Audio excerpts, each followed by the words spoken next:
Welcome to Fearless with Jason Whitlock. I am Jason Whitlock. Happy Tuesday to you and yours. Happy day after Monday. Happy day before hump day. It's Tuesday, and I'm glad to be here. Awesome show planned for you today. Mike Lombardi, former Patriots executive. You've seen him on Fox Sports. You've seen him on anywhere. He's one of the authorities on the National Football League. He's going to join us, and we'll talk a little Calvin Ridley, suspended for the year for gambling. We'll talk about why that's so important for the NFL. Aaron Rodgers has, agreed to a huge contract extension with the Green Bay Packers. We'll ask Lombardi his take on that. And Mike last week had some very strong things to say in response to Kyler Murray, what Mike called a ransom letter that he issued toward the Arizona Cardinals. He and his agent, I believe, Eric Burkhart. We'll talk about those three topics with Mike Lombardi, one of the authorities on the NFL. Delano Squires has written another terrific column about, I think he called it toxic mother syndrome. Woo! Can't wait to get into that and his take on that. We'll do that with Delano Squires. Shemeka Michelle, she's got another question she wants to ask Uncle Jimmy. And this time, I can't wait for this conversation with Shemeka. She's got some video where I think Jemele Hill complained about that, black men are having all these platforms talking bad about black women, and she's saying black women aren't doing that to black men, and Shemeka wants to ask Uncle Jimmy and get his take on it. That conversation might end up being our best conversation of the day, and then we'll have an approval rating on the guy I'm going to start the show with, Russell Westbrook, the Los Angeles Lakers point guard who is struggling, and I'm going to talk about that with Steve Kim, but first, let me set the table and get the fire going, and then we'll have Steve Kim come in, the Korean Cosell, and help me fan the flames. Westbrook's wife, I guess, kind of started this. I think yesterday or the day before, she got into a little back and forth with Skip Bayless. But yesterday, she took things to a new level, firing off a tweet or a post on Instagram saying that when I'm being harassed on a daily basis over basketball games, and I'm having obscenities and death wishes for me and my family sent my way because you're expressing your truth, it's hard for me to get on board with that. She either tweeted or posted that yesterday. And it's obviously the key word in here is death wishes. Someone, according to her, they're having obscenities and death wishes. Imagine that over social media, obscenity and death wishes. Vitriol on social media, unbelievable. I mean, that never happens. Vitriol? People cursing on social, oh my God. Thoughts and prayers with the Westbrook family. They're the only people on the planet experiencing vitriol over social media. And so let's just take a moment and of prayer and thoughts and send positive energy to the Westbrook family.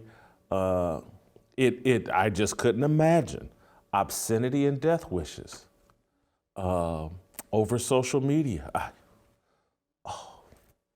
I hope they get through it. Godspeed to Westbrook and his family. So Russell Westbrook last night, after the Lakers playing without LeBron James, they get beat by the San Antonio Spurs. Westbrook had another poor game, and he wanted to back his wife's tweets up by adding words and thoughts and complaints and whining, and he wanted to justify his wife's complaints and whinings. And so here's what Russell Westbrook had to say after last night's loss to the Spurs. I 100% stand behind my wife and how she's feeling, because it's not just about this year. Right now, she's reached a point and my family has reached a point to where it's really weighing on them, and it's very unfortunate, just for me personally, because this is just a game. This is just a game. This is not end all be all. And when it comes to basketball, I don't mind the criticism of missing and making shots, but the moment it becomes where you know, my name is getting shamed, it becomes a issue. I've kind of let it go in the past, you know, just because it never really bothered me, but it really kind of hit me the other day. Honestly, I was, me and my wife was at teacher-parent conference for my son, and the teacher told me, she's like, Noah, he's so proud of his last name. He writes it everywhere. He writes it on everything. He tells everybody, he walks around and says, I'm Westbrook, that's his last name. And I kind of sat there in shock, and it hit me like, damn, like I can no longer allow people, you know, for example, Westbrick to me is now shaming, like it's shaming my name. It's my legacy for my kids. It's a name that means more, not just to me, but to my wife, to my mom, my dad, the ones that kind of paved the way for me. And that's just one example. I mean, that kind of hit myself and my wife in a place where it's not great, man. And you know, I think a lot of times, you know, I let it slide, but it's now trying to put a stop to that and put it on notice. Like, there's a difference, and we need to make sure that it's understood. And every time I do hear it now, I will make sure that I address it and make sure that I nip that in the butt.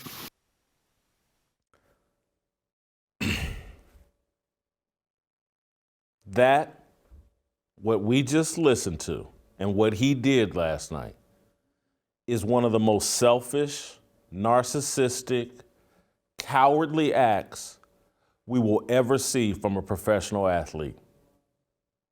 And so I need you all to mark what I just said. And I'm Chris, Justin, whoever's listening, mark what I just said. It'll end with me saying it's one of the most cowardly acts we've ever seen from a professional athlete.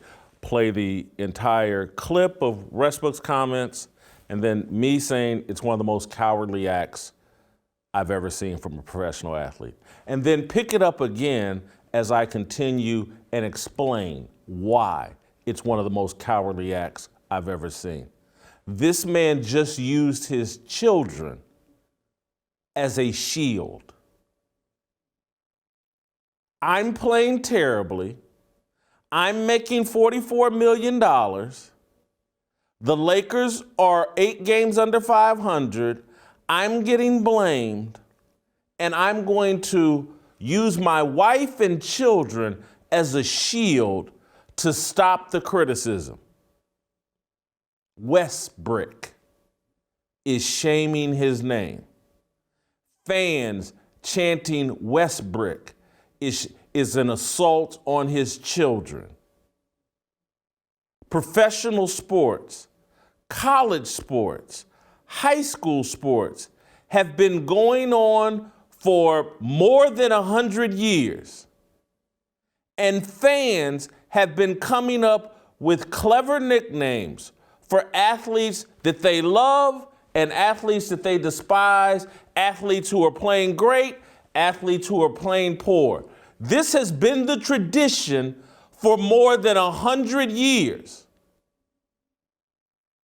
No one's calling him West, P-U-S-S-Y, West, U-M-F, Westbrick. It's a clever way of saying you can't shoot. And this man just stood before Lakers fans, Spurs fans, sports fans everywhere and said, if you call me Westbrook, I'm going to confront you. And he just stood before the media and put himself on a cross. Oh my God, my wife and kids, they're having to go through people making fun of me because I can't shoot. People ask me, Man, why are you so hard on a handful of these athletes? Because the depth of their cowardice, their lack of foundational beliefs and values that I respect are non-existent. When you have a worldview defined by values, morality, integrity, a set of beliefs, a philosophy, and not a worldview based on skin color or sexual preference or gender identity, you're left with no choice. This man just used his kids as a heat shield. Stop criticizing me. It's hurting my kids.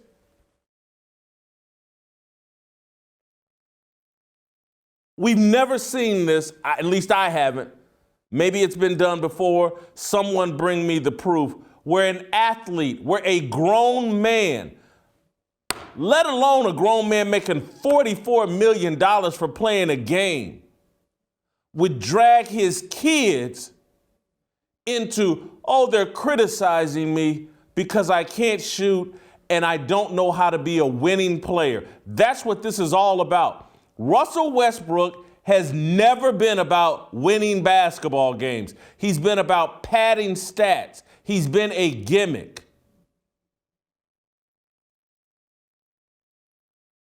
And his character, the way he presents himself, the energy that he puts into the air is hostile and negative. And we've seen signs of it time after time after time. This is the I'm a critic. That's the energy I put into the air, that I will criticize. I can't then, social media, people are criticizing me. It's unfair. That's the energy I put into the air. And so I get it back. And I have to deal with that. That's the price of admission. Russell Westbrook has been going at it and putting negative energy into the air with fans and sports writers his entire career.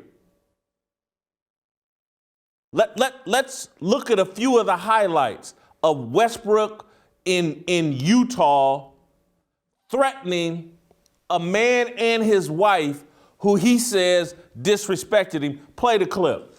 I'm gonna tell you one thing. I'll up. He said I promise you. You see, I'm playing. I swear to God. I swear to God. I'll you up. You and your wife. I'll you up.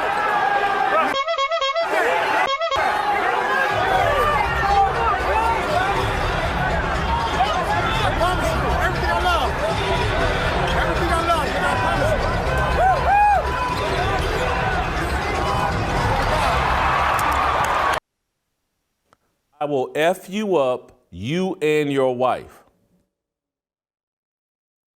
And I know I can hear, well, they said something to him. He's making $44 million a year. What's the fan, the idiot fan, making, saying? I don't know.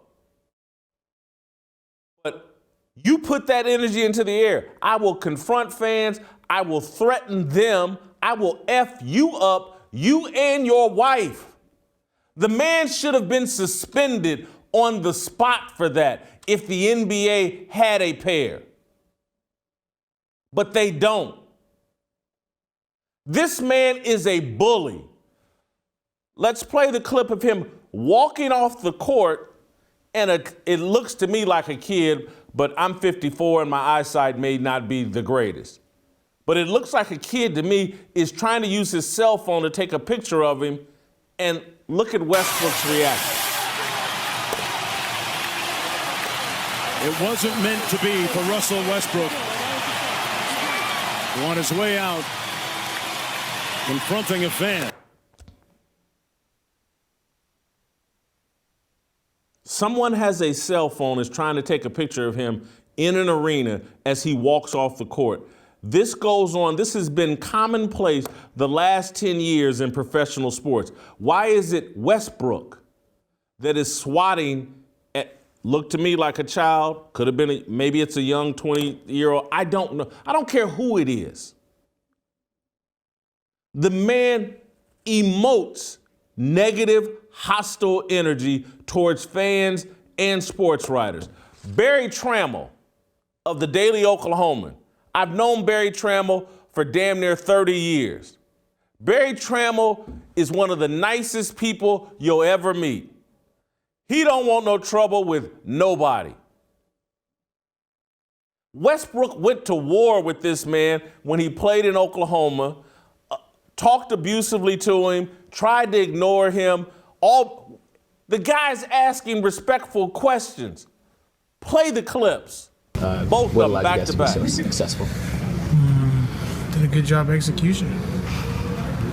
You Russell, that first stretch Nick was talking about, the 15-2 run, we went with a small lineup with 5 really good offensive players on the court. What does it do for your offense when everybody out there is really accomplished as an offensive player? It's good.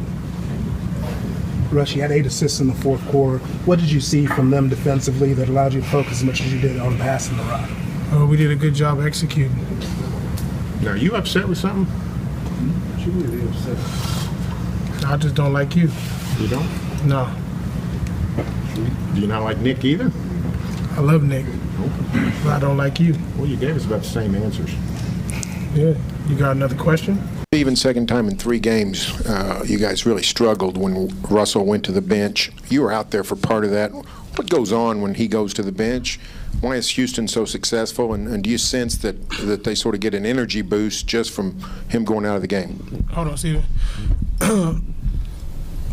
I don't want nobody to try to split us up. We all one team.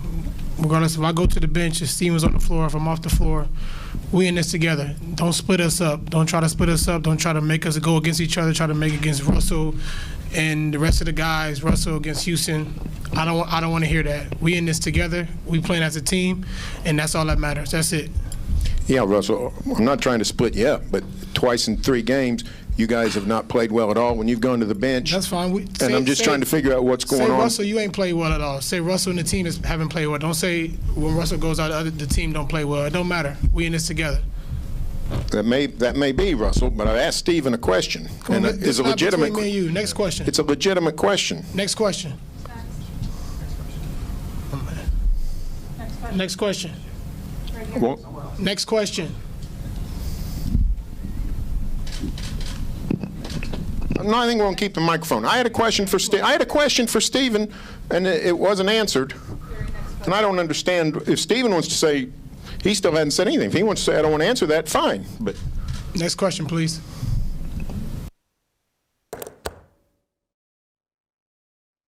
A grown man, Barry Trammell, who I've known a long time, asking legitimate questions to Steven Adams.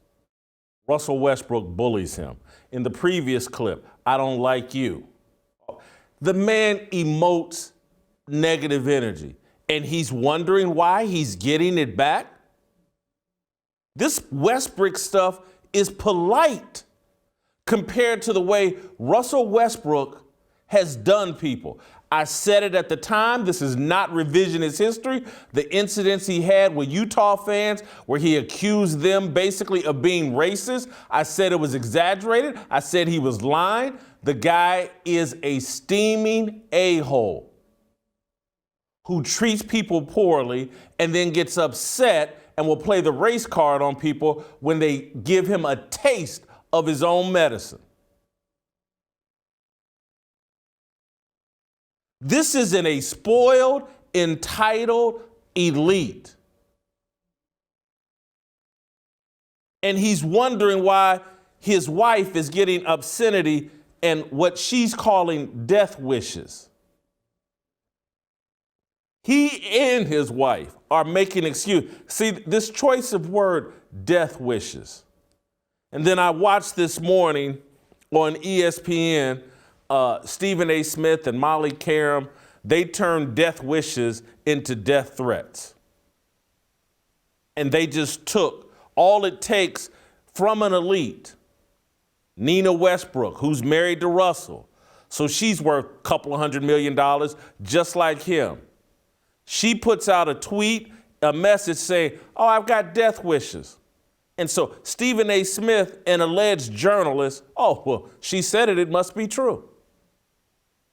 And since she said death wishes, we're going to turn this into death threats.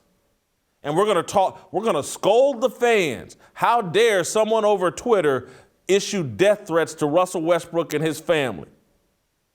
I'm just sorry. As a journalist, you don't take anybody's word for it. If they got some proof, offer it up. It can't just be, oh, it's Russell Westbrook's wife, some millionaires, and since she said it, we must accept it as fact, and then we must exaggerate it. Because if all it takes, if death wishes, the people that have tweeted at me, man, I hope you die. I hope your arteries clog up. I hope you choke on that McDonald's. If that's a death threat, I get them on a daily basis. And this whole little exaggerated thing of all these public figures, from Mina Kimes to any other, oh, I get death threats. These ain't legitimate death threats, and everybody knows it. It's a little Twitter social media game to garner sympathy. Oh, I'm in over my head, and they got me in a job I'm not qualified for, Mina Kimes and Russell Westbrook. Russell Westbrook is not qualified to be a point guard on a team seeking a championship. And so he's coming up with excuses and wants to play the victim. Oh, look what's happening to me. We got death wishes that we don't have to prove, and Stephen A. Smith and ESPN and everybody else will carry our water, and they'll get on TV and pretend like, oh, we're living in a bunker with armed security because one of these tweets may sneak in here and choke us out.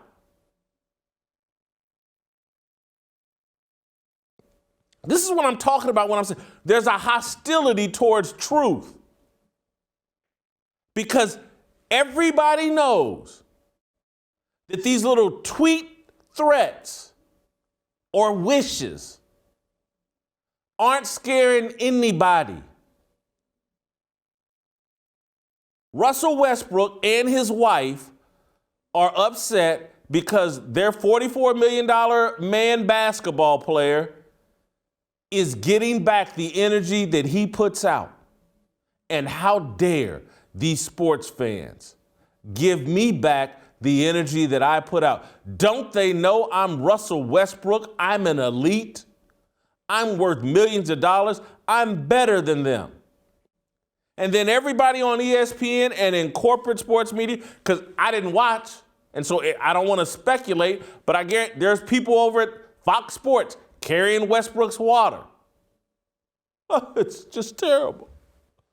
They're getting death wishes. It's just, these fans are out of control and blah, blah, blah, blah, blah.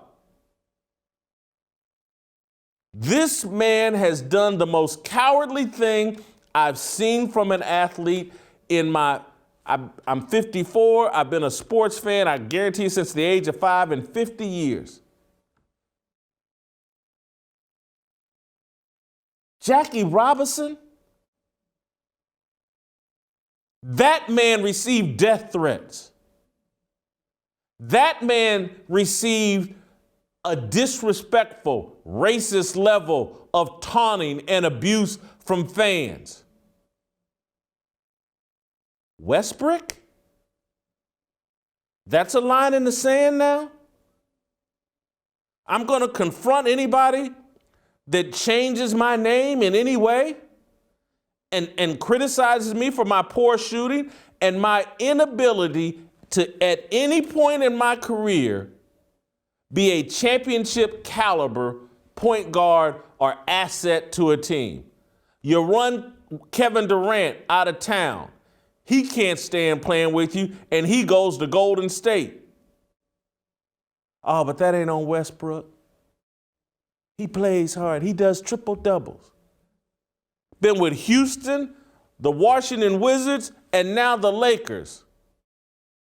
He's been overvalued the entire time. And I told y'all on this show before, I got to give Colin Cowherd a lot of credit because he was ahead of the curve and saw this all and was calling it out years ago.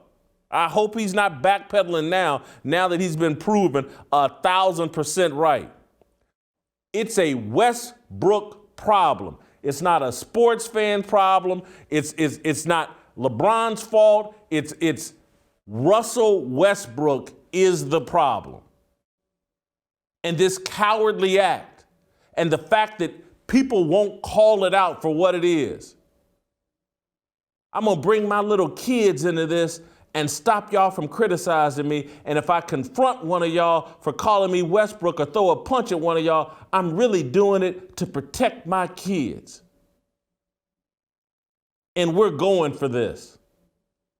Because the NBA has never, under Adam Silver, had the courage, the balls, the integrity to confront this man about his bullying, boorish, inappropriate behavior towards fans. You don't want this kind of heat for your wife and kids? Don't act the way you act. Retire. If you ain't man enough for this and you got to drag your kids into it,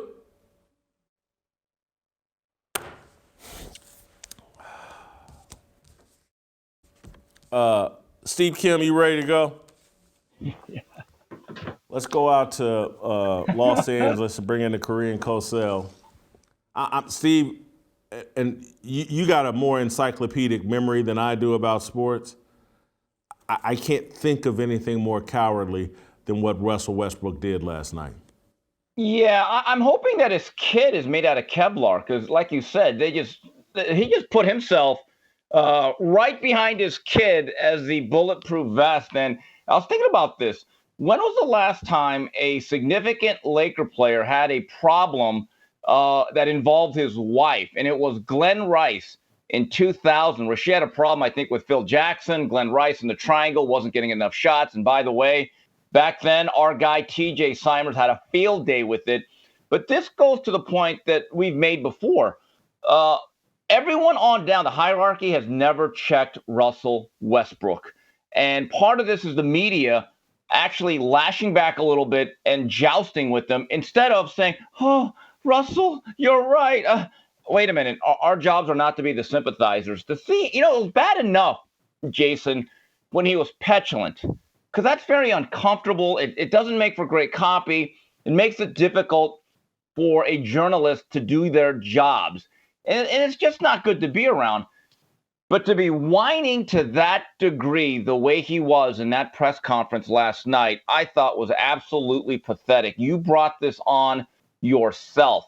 And, look, if there were death wishes or death threats, whatever phraseology you want to use, the family should just go out there and go to the authorities. There's NBA security. There's actual law enforcement. You're not really allowed to make terroristic threats online. So handle it that way. I actually want to see some proof because Russell Westbrook right now, he has no credibility with me as a player or person. This is, and I hate to do this because I want to keep the focus on Westbrook, but I got to make a point about all these athletes and just this elite status and where we're at as a culture here in America. It's LeBron James sat up 3, 4, 5 years ago and said, oh, they spray painted the N-word on my mansion on LeBron. And the media required no proof of it. We just ran with the story, printed it as fact. The fact that he says, oh, yeah, I had it removed before the police could come and investigate, blah, blah, blah. And we just ran with it and took it verbatim. And so here's Russell Westbrook and his wife, hey, I'm getting death wishes. Well, where? You got phone calls? Are they calling you at home? Are they calling your cell phone? Are they tweets online? Give me some proof. You just saying, hey, I'm a victim and people are treating me unfairly. We don't just have to accept that. I know we live in a time where it's believe all women. But damn it, These type of accusations can be easily proven. Show us the tweet. Show us the email. Show us, I don't know, the phone call, anything. And just like you said, and this is where it connects to LeBron, someone spray painted the N-word on your mansion out in Brentwood in that neighborhood. Trust, I lived in Westwood. I could walk to LeBron's neighborhood. If you call the police in that zip code anywhere on Wilshire Court or Beverly Hills, Westwood, Brentwood, they're there quickly. But you erase the evidence before they can investigate. And so here they are with the death. Oh, no reason to call the police. These death threats aren't so serious that we've called authorities because we're in fear. No, it's just a tool for Russell to go to a press conference and say, y'all quit criticizing me. My kids, they can't take it. They don't like coming to the games. Well, let me just say Steve, this. help me out here. Help me out before you go. And I'm sorry, I hope you don't lose track of your point. Your mind is sharper than mine. I'm trying to think of what athlete has faced heckling, booing on a consistent basis who didn't fold like this. Who did? Because this is kind of. I mean, I know Bill Buckner and after that botched play in the World Series took some heat, but I don't think I've seen an athlete who's playing poorly who's folded like this. The one thing I was thinking about is like JaVale McGee was getting harassed by Shaquille O'Neal, and he handled it in a much more manly fashion than this. And again, I wasn't all the way on board with the way JaVale McGee handled it, but it's more manly than this. I would go back, and the stock answer is any athlete that played in Philadelphia. But I remember reading, and I was a kid, when Michael Jack Schmidt, maybe the greatest third baseman ever, because when I think of great third baseman being a child of the 80s, it's him or George Brett. But Michael Jack Schmidt, I'm telling you, had a contentious relationship with the Phillies fans. For some reason, he'd hit 35, 40 home runs, drive in 110 runs. But he was a little bit too, I don't know, champagne in a beer city. And that always was a little bit of a rocky relationship. But you know what? He toughened up. He toughened up and said, you know what? I'm a ball player. I'm an all-time great. I'm going to continue to make all-star games. And he toughed it out. And also, the words of Ronald Reagan always come to mind when I do a job, when I have to get something really, really accurate. It's just not me pontificating, verbalizing an opinion. He said, trust, but verify. In other words, measure twice, cut once. And just because someone says, oh my God, I got this, or that, then you have to say, okay, where is the proof? Because think about this, Jason, in the way social media works. If Westbrook or any of his family members got a threat, you should be dead. You know, they can just easily go out there and just screenshot it and say, hey, folks, this is what I'm getting, and expose that person. It's really that easy to do. And that's like the most minimal thing you can do before you actually go on with the authorities. But Russell Westbrook has always been this guy. And I want to go back to the point of David Silver, who has provided perhaps the worst leadership I've ever seen of any commissioner. Adam Silver. Maybe outside of the other commissioners. I mean, this is a really bad era of commissioners, from the guy Manfred, who looks like he's rooting for a strike or a shutdown, obviously Roger Goodell. But this is what happens when a commissioner lets the tail wag the dog. Under the leadership of David Stern, I guarantee Russell Westbrook would have been told, come here. We're going to give you 2 strikes. You ain't getting 3. And right now, Russell Westbrook is on his 15th strike. But let's go all the way back just a little bit. Kevin Durant must be chuckling inside. He'll never say anything. He's too nice of a guy. But when Russell and KD were at their best, and they took Golden State to Game 7, they had them dead to rights in Game 5, and they blew that series. When KD said, okay, I'm out of here, I was stunned. I mean, literally, he went from a city that he owned to be maybe to sharing the spotlight, and at certain times being the second or third option to these two great guards. But you know what? He knew something. He said, this is untenable. I can't take this guy. When a guy like Kevin Durant, who's a high character individual and a great player, says, you know what? I'm out of here. Sometimes the things that you do speak louder than the things that you say. You know, I'm sitting here thinking about Kwame Brown and what he went through. And you know, Michael Jordan basically stuck a brand on him as the biggest bust and you know, for 20 years, and particularly while he was playing, heckled, ridiculed, laughingstock in the media, and he didn't put a stop to it or didn't address it until, you know, post-playing career here in the last year. And it was like, my understanding, and I've, you know, talked to Kwame, I'm friendly with Kwame, I like Kwame. It's like, he was like, hey man, when I was playing, I didn't like it, but had to deal with it. It was, people had a right to an opinion about how I was playing, how I was performing, and no one wanted to hear the excuses about me and Michael Jordan or any of that. But 10 years after I'm done playing and I'm out of the league, I don't want to be your content anymore. And so I get that, and I defended that. But this here, you go to the Lakers, that's a championship organization. Every year it's championship or bust, basically. You play as poorly as you've been playing. And now, oh, because people are making fun of your shot and calling you Westbrick, that's the bridge too far. I'm ready to fight everyone. It just doesn't fly with me. I'm embarrassed for the media that will cape up for this guy and in any way defend it. And I just want to be fair to Stephen A. Smith this morning, because I watched. He did criticize Westbrook on the court.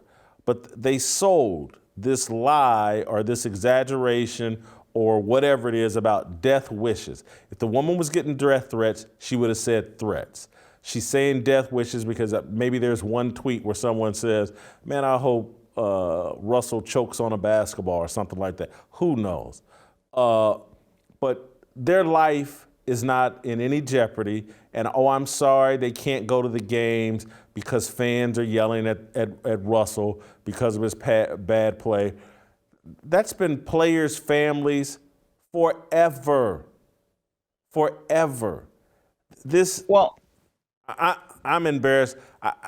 I wish that other NBA players, other athletes had the balls to call out Russell Westbrook and say, that's a bad look. This looks weak. I'll be very interested to see what is the game on TNT? Is there a Tuesday night TNT? I'll be interested to see what Barkley and Shaq and these guys have to say about this. Yeah, and before I get out of here, I just want to say one thing. My sources tell me that Russell Westbrook, he was very distraught. He tried to commit suicide by shooting himself in the head. He missed. Anyway, had to get that out there. Couldn't resist. Sorry. I'm terrible. I'm probably going to get in trouble for laughing at that.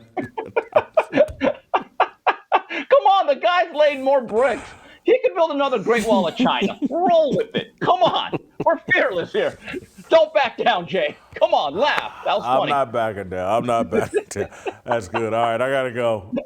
Thank you. Let me tell you about Patriot Mobile. If the truckers have taught us anything, it's that we are infinitely more powerful when we stick together. The same goes for supporting businesses that believe in this country and your right to live free.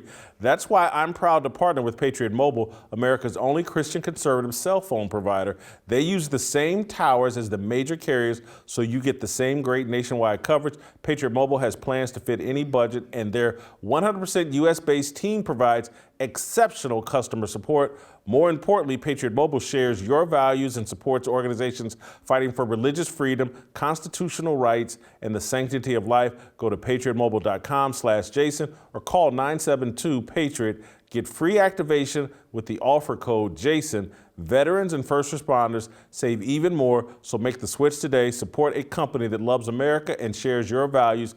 patriotmobile.com/Jason or call 972-PATRIOT. All right, Michael Lombardi, we'll talk some NFL next. All right, welcome back. time to talk a little NFL football with Michael Lombardi, who also is one of the biggest Philadelphia 76er fans that I know. And so I know he's very excited. The Sixers routed the Bulls last night and maybe look like the favorites in the East. So, Mike, before I ask you about football, I want to ask you, how overconfident are you about the Joel Embiid, James Harden pairing?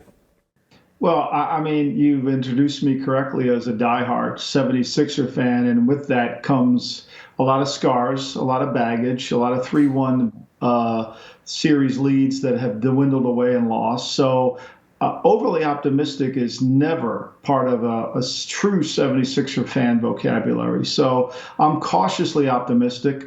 I'm concerned about their level of bench play, their inability to rebound. But for the most part, I've been really tickled pink by what Harden has done so far for the team and made the other players better. All right, let's talk about your real area of expertise. You know virtually nothing about basketball, football. And listen, I think this Calvin Ridley 1-year suspension is a no-brainer. I think there's what you can prove, and I guess they can prove that he bet a few parlays, but there's also what you know. And I suspect what they know is more significant than what they can prove as it relates to Calvin Ridley and gambling. And so I have no problem with the 1-year suspension. They have to protect the integrity of the league. Well, it's a little bit like anything that once you gamble, it doesn't matter if it's $1 or $1 million. I mean, it's gambling, and you've stepped over that threshold, which is what the NFL has guaranteed by allowing betting companies to get involved with the sport. As the legalization of betting has come into play, that they will honor and keep the integrity of the sport. And so I think this is really about the integrity of the game. And once you enter and cross that line over to whether you play $1, $5, or you play in the NC2A college basketball pool, it's still considered gambling, and the NFL has to take a strong stance against the people that participate in that area. Mike, do you think the NFL made a mistake getting this in bed with the gambling companies? No, because I think, Jason, if you go back, the latest book that I'm writing is about the NFL. It's about the Hall of Fame and the influences that have made the Hall of Fame so great, and the players, but also television. And when you look at the 1970s, when Monday Night Football debuted, ABC really had no ratings. I mean, everybody was watching Gunsmoke. Everybody was watching I Love Lucy, Mayberry RFD. ABC paid $16 million for 3 years for the rights for Monday Night Football. But what happened was it was the perfect storm. Monday Night Football became the game where everybody could either get even or get ahead. And betting has always been underground, like poker rooms we saw in the movie The Rounders. Poker rooms were beneath the surface. Now they're above the surface, and it's all legitimized. So I think it's a good thing. But I also think that because the sport is such an easy sport to bet on, and it engulfs the bettor. And this is why the NFL Today became so popular, because Jimmy the Greek came on that show. They started talking about each game in a unique way that didn't violate the code of conduct by Pete Rozelle at the time. And they were able to draw fans in completely with their interest in wanting to bet. People are going to bet on the games, and the betting companies make it a lot easier. Mike, because of the time we're taping this interview, a major bomb has just dropped in the NFL. The dominoes keep falling. Aaron Rodgers re-ups with the Green Bay Packers. The Denver Broncos trade for Russell Wilson. Russell Wilson is leaving Seattle and headed to the Denver Broncos. I'm going to ask your reaction so I can think about my own reaction. I'm stunned and amazed that Pete Carroll and Russell Wilson would walk away from each other. Your reaction? I didn't think it would happen. I thought it was a lot of noise and really nothing because I felt like who was going to play quarterback for Seattle? Pete's 70 years old. Pete had a meeting with Jody Allen, the owner of the team, took over for her brother, Paul Allen. And I didn't suspect that they would be able to make a move because now look, they gave away 2 first-round picks for Jamal Adams, which was a ridiculous trade to begin with. But that being said, their assets were very low. And I think maybe the ownership group, along with Pete, felt like the only chip they had to play to get assets back was Russell. Now, I don't know who's going to play quarterback for him. I don't know how that's going to work out. I don't know how they're going to compete in the NFC West, which is really hard to win without a legitimate quarterback to help them. Now, Russell didn't play well last year. We all know that, but neither did the Seattle team. They've been sacked way too many times. Russell's gotten hit way too many times during his last 4 or 5 years because of that line. So, this shocked me, Jason, tremendously because I felt like he was the piece to build around, not the piece to use to allow them to build. So let's look at the other side of this. Denver wanted Aaron Rodgers, couldn't get him. Denver lands Russell Wilson. Is Denver a win right now? Are they ready to win? Are they a Super Bowl contender? They're in the same division as Justin Herbert, Patrick Mahomes, and Derek Carr. They needed a quarterback, but that's a blockbuster trade. Does Russell Wilson make them a Super Bowl contender? Well, you have to believe they did this. When you make trades out of desperation, which I think Denver did, they were desperate to get a quarterback. They know there's not one in this draft. And there wasn't one in free agency that they could really believe could turn their franchise around without knowing the details. And it sounds like they gave a lot up. It sounds like this is a bigger trade than when Green Bay traded to the Los Angeles Rams for John Hadle in 1974, which was the Lawrence Welk trade, a 1, a 2, and a 3. This sounds a deeper trade than that. And I think ultimately what they gave up is going to come out to see where they are. And they put their chips in the middle of the table clearly with a 33-year-old quarterback who didn't play well last year, who's been hit too much, but has had a history of playing great. And they've got a good team around them. Make no mistake, they have a very good young team around them. They had cap room going into the offseason. They can be a contender if he plays to the level that he once did. So the last time the Broncos acquired a high-level franchise-type quarterback, they won a Super Bowl with Peyton Manning. John Elway has struck out a few times trying to draft a quarterback, and they struck out again here, I guess, with Drew Lock. How much John Elway, greatest player in Broncos history, in my mind, one of the 1 or 2 greatest players in NFL history. He's obviously won 2 Super Bowls as a player, won 1 as an executive with Peyton Manning. But is there real pressure on John Elway if this Russell Wilson thing doesn't produce real fruit over the next 2 or 3 years? Could John Elway be pushed out of the franchise if this doesn't work out?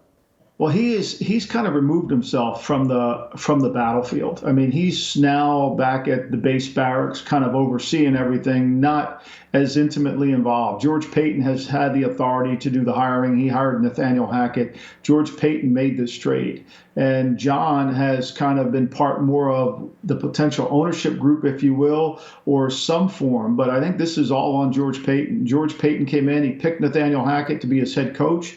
And then he went out and gave away these assets to get Russell Wilson. So I think John's in the perfect seat in the house. He's going to be part of the franchise. He's still involved with the franchise. But I don't think the blood, if this thing falls apart, is going to be on his hands. Flipping back to Seattle, just one more question on Pete Carroll. He's 70 years old or somewhere around there. He looks 50. Maybe he wants to coach until he's 80. I can't remember how long Marv Levy coached, and maybe he has that much time left, and that's why they're willing to rebuild around Pete Carroll rather than rebuild around Russell Wilson. But what do you think happens to Pete Carroll over the next 2 to 3 years?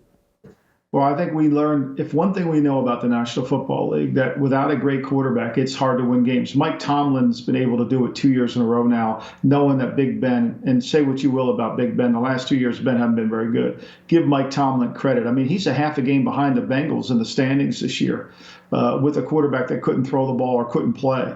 So we know great coaches have had an ability to overcome some deficiencies at quarterback. Can they win a Super Bowl without it? Probably not.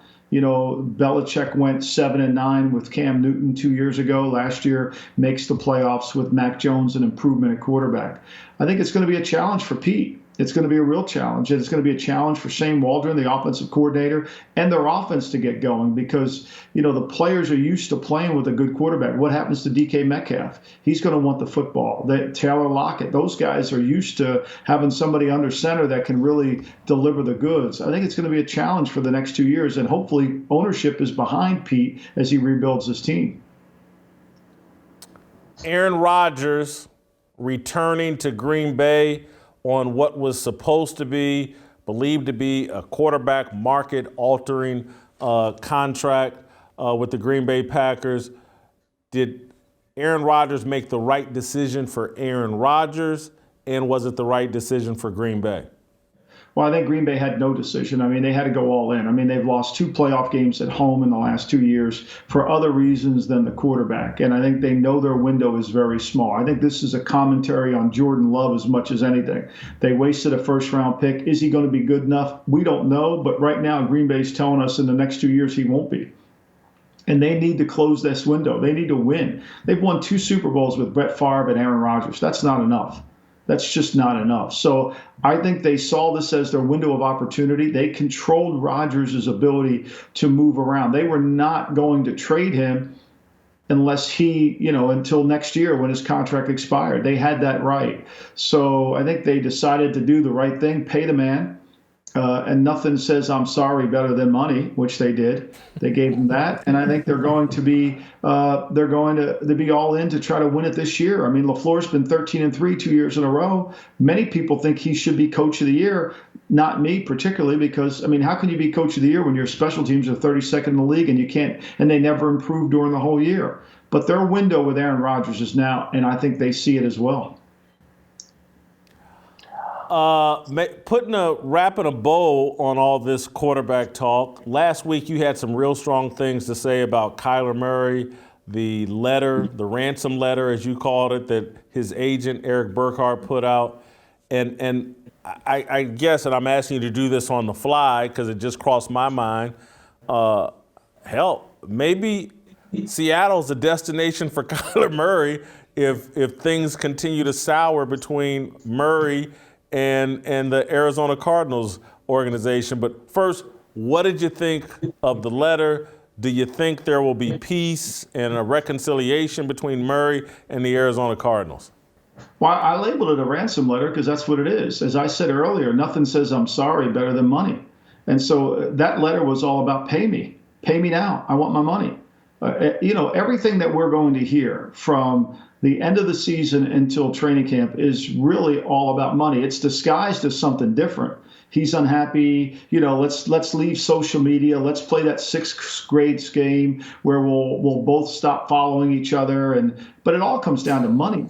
I mean, this was a ransom letter. It was pure and simple. The agent had to protect his client. The agent was convincing his client he was going to do whatever in his power to get him more money because that's what he wants. And he felt like he could control the narrative in the mainstream media by his play on the field, which I don't think he looked very kindly at. I think if you saw this player play at the end of the year, you know, he won 1 game, lost 5 games, didn't really make a difference to their team. And his body language. I mean, Draymond Green talked about this with Steve Kerr when he went over to Steve Kerr and said, Steve, every time we turn the ball over, if you're going to act and behave like that, you hurt our team. Well, Murray, watch him play quarterback. Watch his behavior after a receiver doesn't catch a ball or when he throws the ball out of bounds. It's never his fault. And so I think ultimately his body language all through the year wasn't good. Now, here's what I will say about Murray more than anything is in the last 2 seasons, Cliff Kingsbury's taken a tremendous heat for not being able to finish the season. But Murray, when he has gotten hurt, hasn't been able to play well the last 2 years. It's just fact. He starts fast. He's a little guy. Little guys get hurt. Buddy Ryan has the best saying of all. There's a place in football for the little man. It's just not in front of the big man. And unfortunately, when Murray gets injured, it affects his overall play like it did last year. So for me, if I were Steve Keim, the general manager, I wouldn't even blink. I would look at this. He's got 2 more years. We'll see where we go. But I'm not giving him over $45 million a year when I know he can't stay healthy and I know he really can't lead the team in the effective manner that I need him to. Mike, very fearless, on fire today. My God, I think you're so emboldened by your Philadelphia 76ers, you just don't give a rip right now. But, great job, as always.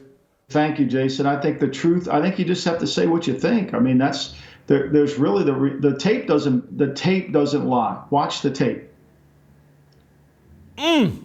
Good stuff, Mike. Thank you so much. Really appreciate it. Mike Lombardi, one of the smartest men talking about the NFL today. Fantastic job. All right, go to youtube.com/Jason Whitlock. Hit the subscribe, the notifications. We're going to turn to the smartest man on the show, Delano Squires. Thanks. It's my obligation, no hate, discrimination, raising up your hands for freedom.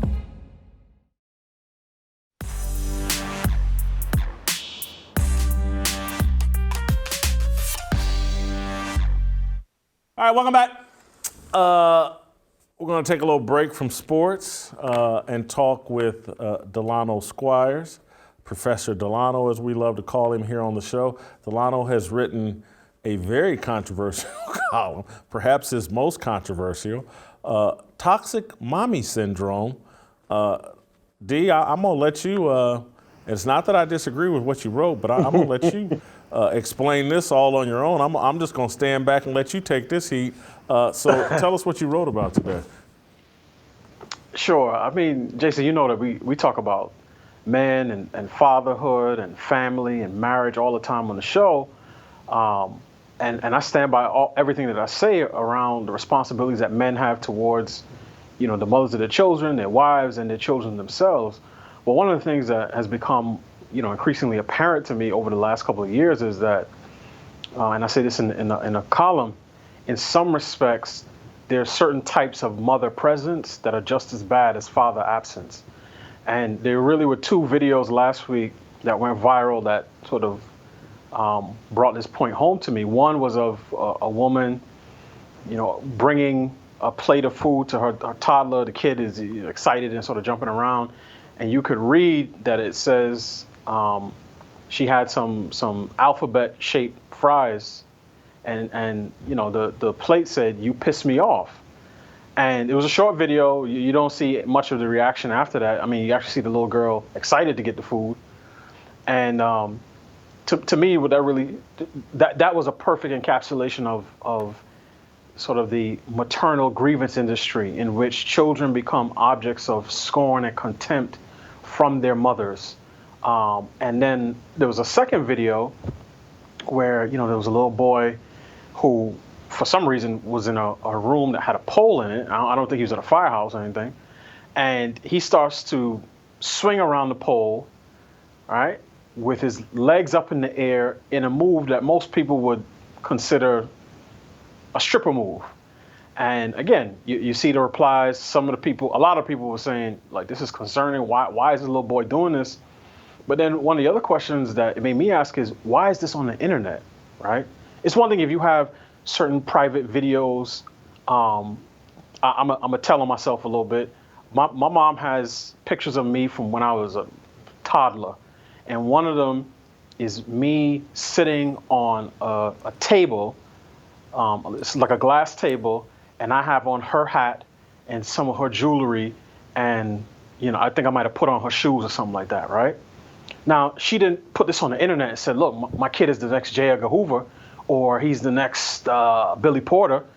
They're just things that stayed in my family. This is one of the family books. People look at it, they have a good laugh at it, and then that's it. But both of these videos, to me, represent a form of, as I call it, toxic mommy syndrome, in which kids either become the objects of contempt for some mothers or the sources of content for other mothers.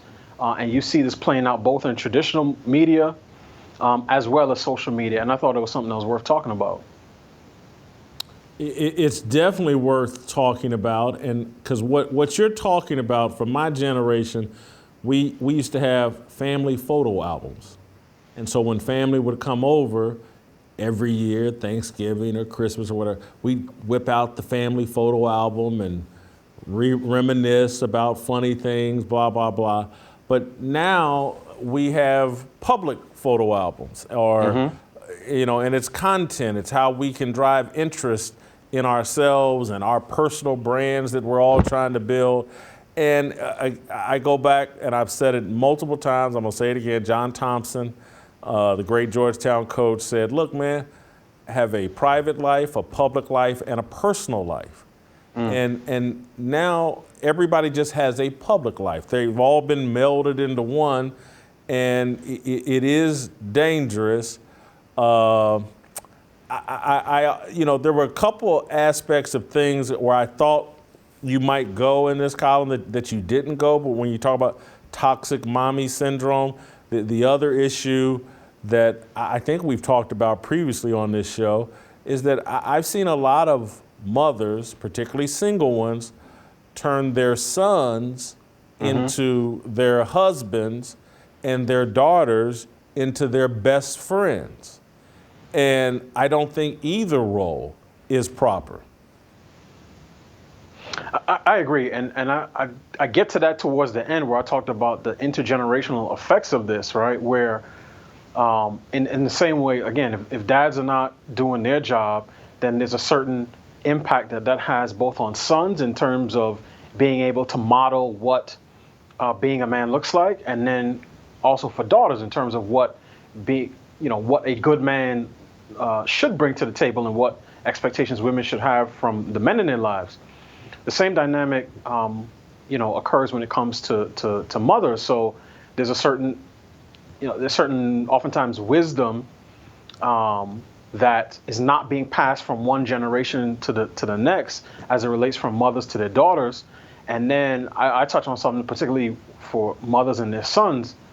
Now, this is not necessarily restricted to single mothers, but I've seen it most often when it comes to single mothers, where at times the sons can become the sons end up paying for the sins of the father, and sometimes mothers will verbalize this. They'll say, either you look like your dad, you're not going to be ish, or you're not going to amount to nothing like your dad.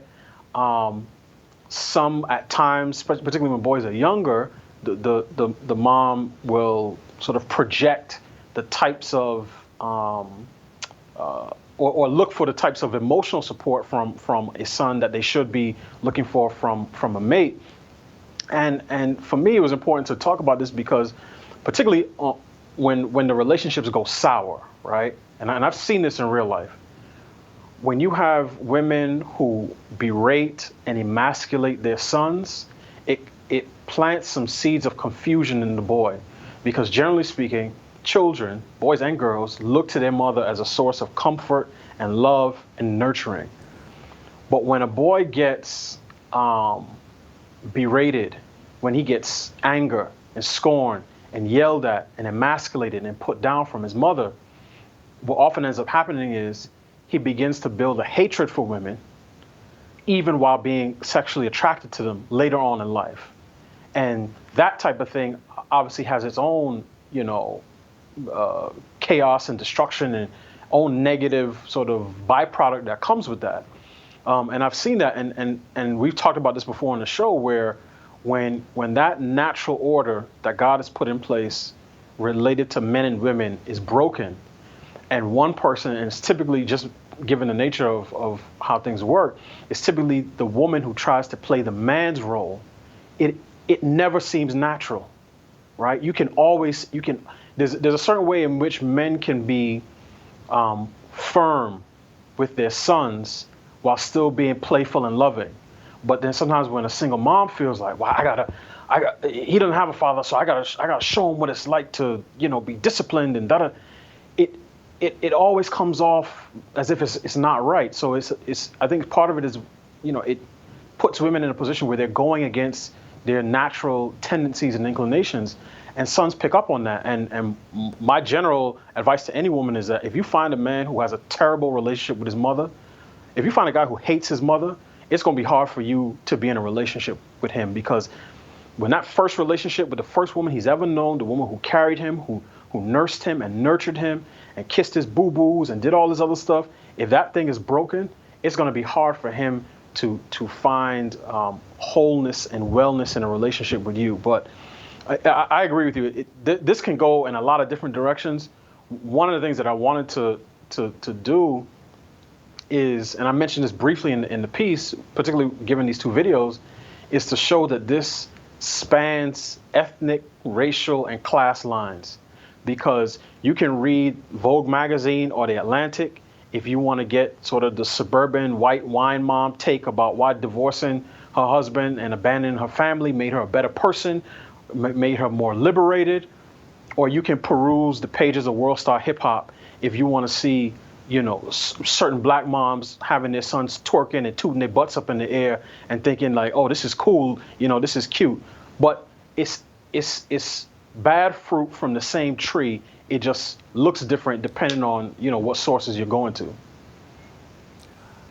Delano, I think I would summarize it this way. If the relationship of a son to the mother is improper in any way, that's going to manifest itself in his relationship with women later on in life. And so I suggest everybody read Delano's column. It's fascinating. Delano, so much is going on in the sports world today. I got to cut you short. It's all good. But appreciate it. Great column. Thank you so much. Get your Fearless Army swag at shopblazemedia.com/fearless.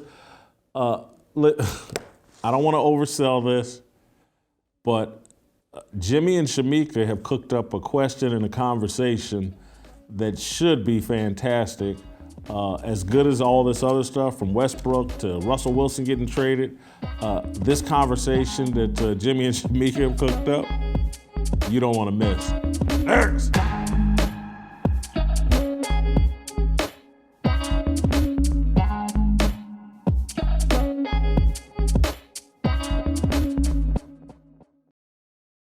Does this scene look familiar? Has a white man touched you on your elbow? Were you accosted by white men in MAGA hats? Perhaps the police have hauled you into court just for making a special cocktail for that special lady friend. Maybe you're the Black Ted Nugent with an hankering for jailbait. Then you need the National Alliance of Hi, I'm Al Shark Tongue, founder of NAN, the organization that stands up for and defends. Many of you saw the press conference that we organized for Juwan Howard after he was attacked by the Wisconsin Badgers. If Coach Gard would have never touched Juwan Howard, we wouldn't be standing here right now. Don't get mad at him for his natural reactions. Get mad at the white man for touching him in the first place. But our defense for Juwan Howard was just a small example of the work that we've been doing and defending everywhere. A black man had a noose around his neck. He was attacked in a sauna by white men from Somalia, none less. All of them wearing MAGA hats. Damn shame. And you know why? It's because he's a mulatto. NAN will set up a press conference tailor-made to the specific circumstance of the race crime committed against you. Now, only a gold-digging harlot would have entered Bill Cosby's hotel room and consumed alcoholic beverages. We stand here today to say that as black men, silence is consent. Men, it's your body, and it's your choice.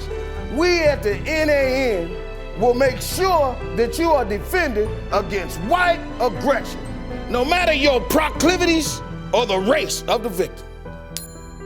The white lawyers, now they railroaded Brother R. Kelly. Now look at, we all remember Brother Kelly telling us, that he saw nothing wrong with a little bump and grind. You understand what I'm saying? He said he liked feeling on your booty. See, he said your body was calling, and that reminded him of his Jeep. He wanted to ride you. Don't let white aggression cost you your job or your freedom to pee on who you want to. This is America, damn it. But wait, there's more. But we can also help you with your capital case. Listen to me, brothers. Even Stevie Wonder can clearly see that Nicole was the instigator in the attacks at Rockingham Palace. Fact that an upstanding, fine white man like Mr. Orenthal James Simpson, if he can be nigrified, if he can be prosecuted, if he can be prostituted for a simple case of self-defense, I'm here to tell you, my brothers, it's a travesty. Now, to arrange your very own press conference and beat back racist allegations against you, you need to go to the National Alliance of .com right now. Or call us at 1-888-MY. Call now. Call now.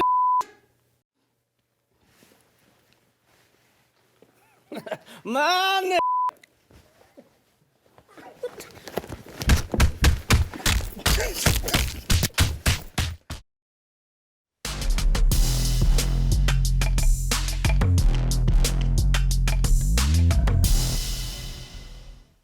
All right, welcome back. Time to bring in some Shemoke, the Shemoke Show, Shemeka Michelle. She's got another question for Uncle Jimmy, and from what I've been told, this question is amazing, and that I'm gonna love it. I sold it as that. Shemeka looks amazing as always. First of all, it's coming out of Shemeka's mouth. So how can it not be lovely? So Shemeka, what's popping? What's going on? So for today's question, we have a young man who put out a video where there's a part of a video where he's just talking about, he heard this woman say she had her career, now she had her money, now all she needed was a man. And his reaction to that, which sparked a response, a tweet from Jemele Hill, who was upset, saying that, you know, Black men have all of these platforms to belittle Black women, but that's not the same the other way around. So I don't know if we're going to show the video. We can show that, and then I can ask Uncle Jimmy this fire question. Literally, she says, I got a good job. I make very, very good money. And she says, the only thing I need now is a man. It's like, yo, like, it's like, who wants you? Who wants you? You're right. Like, once you have achieved these things, you have unfortunately disqualified yourself. Ooh, and shit. And what it is these, and this is the thing, I'm not blaming the women are gonna hate him for that shit. No, see, they are gonna hate him for that. They I can't wait to put this shit. I'm not sure what your question is, but I'm not sure if I like the frame. Once she has all those things, no one wants you. That was a pretty interesting statement. But anyway, Shemeka, Shemeka, what's your question? So my question to Uncle Jimmy is Jemele Hill right? Are Black men turning away from Black women or turning against Black women unfairly? I would like to use this phrase. First of all, I'm a very big fan of Jemele Hill. I've referred to her as pretty brown eyes. I'm just gonna let that be known. But I would just like to say in this case. You know, I've been looking, I've heard about you. I heard there was somebody. Well, I liked her back in the day. I liked her then. Gotcha. I don't know now. All right, but I'm just saying, let me just say, and I want to just clarify that. Let me just say that Jemele Hill is wrong as hell.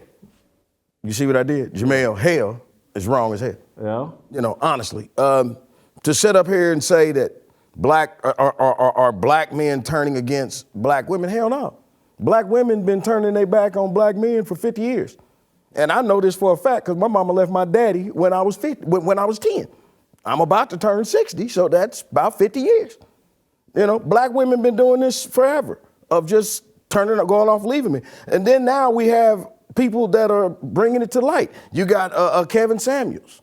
You got Tommy Sotomayor. And if I may just add another name, you got Jason Whitlock. I mean, because you put me in the same category as Tommy Sotomayor and Kevin Samuels? If I may, do you not set up here in serious business? Do you not preach that we need to step up and stand up against the matriarchy? We need to step up and start being men and stop this stupidness that we've been doing because women have been pushing us away. We need to take our place back. That is accurate. That's how I feel about it right there. No, man. Shemeka, what's your take? So I don't think that is unfair. And I can't talk about Black women without bringing up feminism, which was led by what we would now call liberal white women. And like anything, I feel like Black women jumped on the bandwagon and just did it extra. Like we went hard on it. You know, we went from saying we wanted to be treated like humans to then wanting to be treated like equal to then I am you, I'm better than you, I don't need you. And so I think what happened was, and why we're seeing a shift now is because, you know, naturally, men still want feminine women. So now that you have a group of women that, you know, want to wear the pants and be in charge, that hasn't changed that men want women who are feminine. So you have to then turn away from whoever is not lining up with that. And see, Granddaddy didn't have to say all of these things because Grandmama knew her role. Grandmama didn't have a problem with having a meal and not sitting him in front of a hungry man plate. So now you have Black men speaking up and Black women are not used to the criticism or not used to hearing it. But it's not because Black men are just angry and turning away. It's because now they have to say, they have two choices. Either say, throw the dirt over me, I'm already dead, or say, not on my watch. And I think you have a lot of Black men speaking up now and saying, not on my watch. I'm not getting ready to be your bitch, period. I'm going to, and both of y'all's answers were interesting and provocative and justifiable. But I want to maybe go a different level and say that I can't say whether I agree or disagree with Jemele. I unfairly, I can't say if it's fair or unfair, but what I can say is I think that Black men and women have been turning against each other for a long time. Okay. And I think it's captured in a little bit of Shemeka's answer of we're outside our roles, both of us, because our roles are to be in obedience to God's will. And I would say both of us have walked away from, Black men have walked away from the church. The church is dominated by the Black church or whatever. You know, I hate to even put that skin color on, but Black churches, predominantly Black churches, are run by women and they're very matriarchal. They may have a male minister installed, but the whole victimization and weakness and all that stuff is found in our church, and the church doesn't appeal to Black men. And so I'm not even making an excuse because we've allowed that to happen as men. But when you walk away from God, there can only be chaos and disorder. And so I think both groups, the women have taken over control of the church and they're steering the church away from the truth that's taught in the gospel, and they think none of those things apply to them. Hey, that's great that God said it, but I got a different way I want to operate.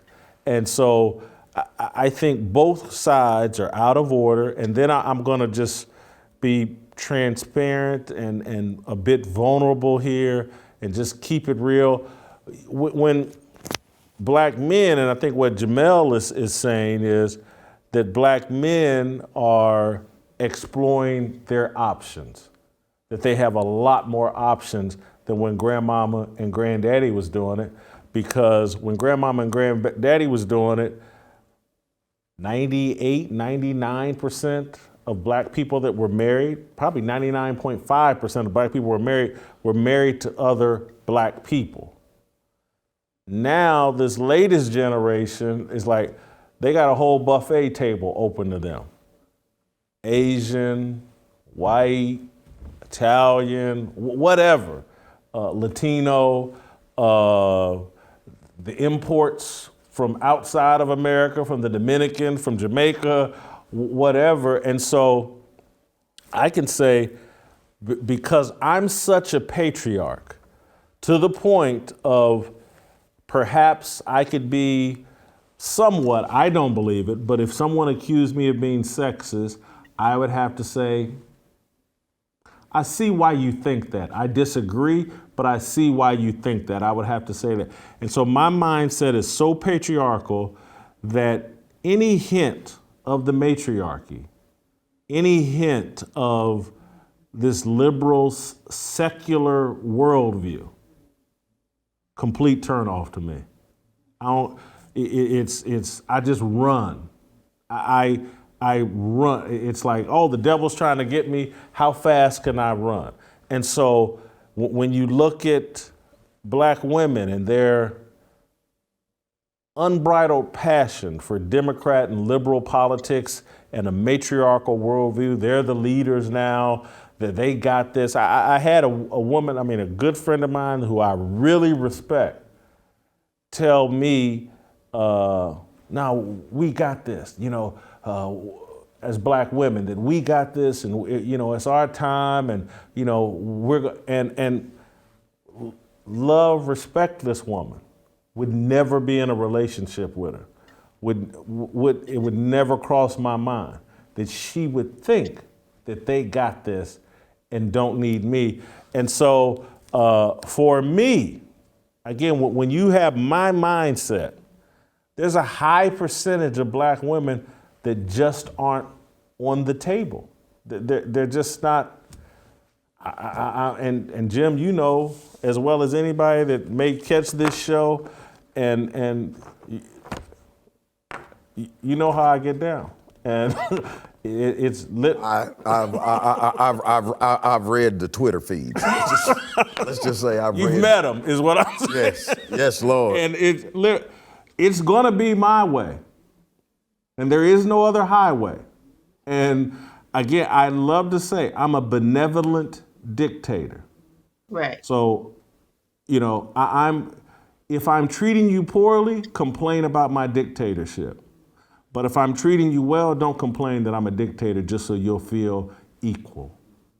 Because it's just not going to be there. I'm going to lead. And so that's a long-winded answer, but I will go around a second time. I'll let Shemeka react first, then Jim.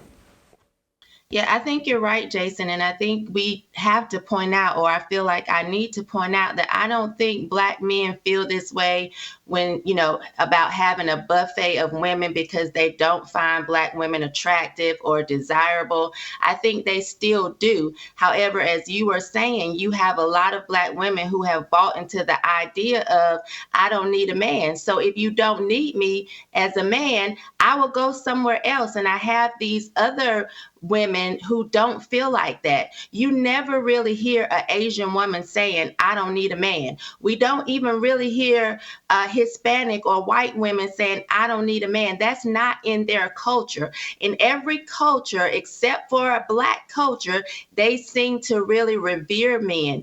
And so when you even look back at wedding vows, that's why the man is given the charge to love and adore his woman. Women were given the charge to respect and obey. Men want to be respected. And if you can't do that, or if you're not willing to do that, they're going to go somewhere else. And if we go back to even biblical times, when we talk about Jezebel, and I call Jada Pinkett Smith Jezebel Pinkett Smith, because I think women, that just want to be in charge are Jezebels. But one of the things that I have to remind men is that There's not a Jezebel spirit without an Ahab spirit. So I truly believe that when you see it, you have to check it. You have to speak up. And if no one's willing to listen, then yes, you have to walk away, because that's just what it is. And I applaud men for standing up.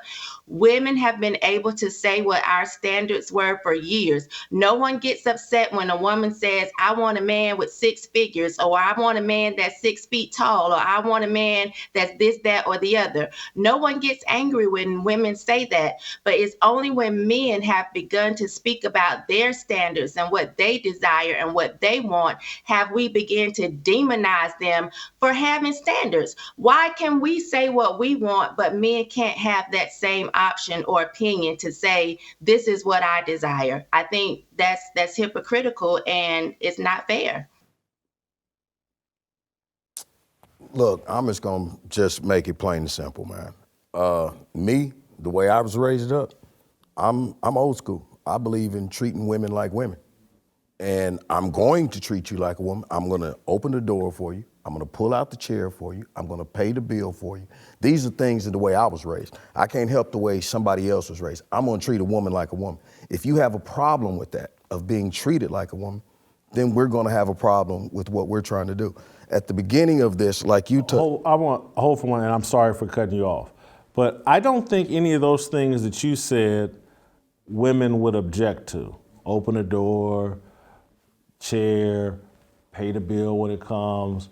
I get the issue is, and I want to go back to Shemeka said, I don't believe women, black women or any women, feel like I don't need a man. I think what breaks up black men and black women is the mindset from black women is, I won't accept black male leadership. I don't respect it. I won't accept it. And I want to be careful because this is a pervasive problem throughout black culture, man or woman. The lack of acceptance for black male leadership. We buck against it. And so that, again, this connects to sports, and we sit around, how come there ain't more black coaches? Trust me, they've done the profile. There's a profile on what leadership black men will accept. And it ain't black.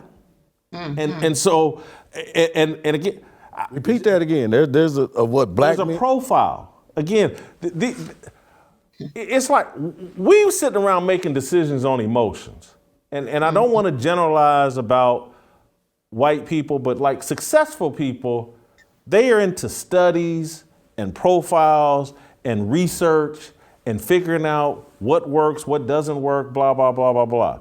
We just gut feeling and all, because our whole culture's been so feminized. I mean, just completely feminine. It's what's in my gut. And so men think that way too. This rejection of black male leadership is from the woman, and she's instilled it in the man as well. And so, you know, I haven't had a work environment ever where getting people to fall in line, even as the leader, it's really hard to get black people, male or female, to fall in line and get behind and trust my leadership. Nearly impossible. And so I look at, because of the culture we built, and Mama, I apologize for saying this because you know I love you to death, but I'm the leader of my family. My mother bucks it. She wants to be the leader. Her decision making is not good enough to be the leader over me, period, end of story. And I don't say that disrespectfully. She did an awesome job raising me and my brother. But, you know, she carried the ball as far as she could. Now it's in me and my brother's hands. And she can have some thoughts and opinions, but not going to be the leader. And so I just think we love to say, black women say, I don't need a man. The reality is black people, women in particular, say, I don't want black male leadership. Period, end of story. There's no respect. That goes back to even when we watched the Jim Jones video and he wouldn't talk to the black manager. He wasn't good enough. Jim Jones, the rapper she's talking about, and we played a video where he was in that Gucci store and said, hey, send somebody white out here. I'm not bottom line. They send this little token black guy out here, blah, blah, blah. And so trust me, I saw the Jim Jones video, recognize it very well. It doesn't matter how much success I have, you know, I'm going to get that kind of treatment from black people. Period. Bottom line, case closed. Now, I think go ahead. Oh, I was just going to say, I think that as a woman, you know, I do feel like our place is to start not being those women that don't want leadership, to be able to follow and to take the lead and to just stand with black men as they stand with us to change that, because what you are saying is absolutely true. And I think even black business owners would follow up and say, I agree with that, because I hear so many say that all the time. Now, I gotta be, since you brought that up, I've seen some, because that's what's always amazed me about Ollie Gates in Kansas City. You know how close I was with the Gates family, big barbecue baron in Kansas City. I got 10 stores around in the Kansas City area, all virtually black employees. And he's over the, you know, he's owned this business 70, 80 years, or I don't know how long, but he's gotten his black employees to fall in line. Every store is run the same way. You get greeted the same way. But it took a lot of time and effort, a lot of success. Hats off to Ollie Gates. Inspiration to me and others in Kansas City. But anyway, it's a struggle. You got a final thought, Jimmy? Yeah, I would say that women have been saying for years that a man can't do nothing for me but what? Shovel my snow and pay my what? My child support. And that's kind of, you know, where we at right now. Thank you, Shemeka. Go ahead. Before we go, since I'm a woman, can y'all both just one more time tell me how beautiful I am? Well, I said it off the top. You look absolutely fabulous and remarkable. Thank you. But, you know, I promise, Jim, you want to add to that? What did you tell me at the beginning? What did you tell me when we went to L.A.? When I see a woman do that, what did you tell me? You can never get in trouble for not talking to a woman. Okay, I'm talking to you. Let's go to the approval rating. All right, thank you, Shemeka. Great job. Wow, that was as good as advertised and projected. And whoever bet the over, I come in here every show saying I'm gonna do this show in an hour, and here we are an hour and a half later. So whoever bet the over today is the big winner. Corey got the over. Let's go with Russell Westbrook is our approval rating segment today. Job performance. Wow. I went from a 15 all the way down to a 3 in job performance. I don't know how much of the first part of the show you caught, Jim, but I'm not real happy with Russell Westbrook. A 3 in job performance. I'm a little bit higher than you. I give him 18. You went up. I gave him an 18. You went from 11 to an 18. Because they're 8 games below 500. He's averaging 18 points a game. Job performance, 18 points a game. Come on, man. Don't judge me. Do you remember Herm Edwards? You know what his play to win the game. The point is, you don't play to score points. You play to win the game. Job performance, 18. By the way, excuse me. Did I hear? Are we having the coach back on? The coach, the NBA referee. Are we having him back on? Ken Meyer, yeah. Okay. Remember, Ken Meyer spoke up very highly. Trust me, I'm gonna put his feet to the fire. All right, I'm sorry. Go ahead. Be landing here in Nashville again anytime.